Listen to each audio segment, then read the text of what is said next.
William Saliba wuxuu soo bandhigay tackling inaba caadi ahayn daafacashadiisa ninkan maalin kasta maalin ka dambeeyay uu si fiicnaanaysa waxa la kala daafac adduunka ugu fiican waay tackling kan oo last man ahaa ayuu badbaadiyay asagoo waliba ka dambeeyay wax badan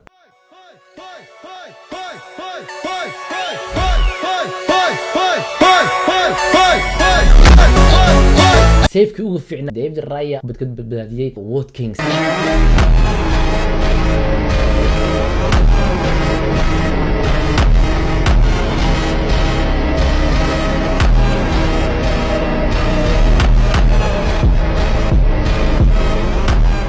kooxda Aston Villa waxay heshay dhax inaba caadi ahayn Morgan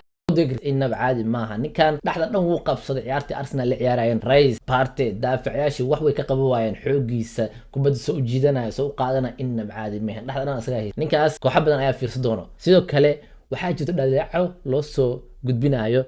Martinelli waxa la leeyahay marka ciyaaraha inaa ku soo bilaawdo horta aniyaho su'aal ayaa ka taagan maadaama natiijo aad keenaynin kubadda waa soo gambinaysaa sidoo kale kubadda markay ciyaartooyda kala haystaan dhaxda ma soo galayso gool ma dhalinayso niyaho natiijadaadu way sii xumaataa la leeyahay oo waxa lagu bedelaa Trossard wuu xanaaqsan yahay gool uu dhaliyay wuxuu taagan yahay aniga waxa uu qalmaa inaan bilaabo oo ciyaarta lagu soo bilaabo yani si fiican u dhameysto ciyaartaas laakiinse asaga hadii la fiiriyo ciyaarihii hore 90ka markuu ciyaar uu daalaa marka sana u fiican oo maleena aan ahaantin laakiinse Martinelli wuxuu baahan yahay booskaas inuu xajisto hadii kale asagana Benjile ayuu noqon doonaa waxaa jirta dhacda ka dhacday garoonka oo qosol badan William Saliba ayaa wuxuu ku dhacay dhulka marka laacib Aston Villa wuxuu sameeyay kubaddu ku dhufana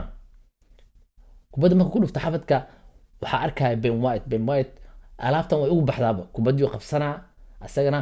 laacibkii ku dhufta William Saliba oo Aston Villa ahay ayuu asagana xabad ku galiyay meeshii waa la qabsaday waxa la taagan yahay ninkan inaba caadi maahan kubadda ninkan ma jecelo oo laakiin laacib uu ciyaara laacibkii ugu fiicnaa waliba la kara geeska ka ciyaara midig lama siin laakiin waxa la siiyay laacibka Manchester City Walker marka ninkan inaba caadi ma iska aaminsan yahay laakiin waa nin waxaabo oo shactira ah garoonka sameeya kooxdana ay u baahan yihiin waa balay u baahan yihiin maqli jirtay waa ninkan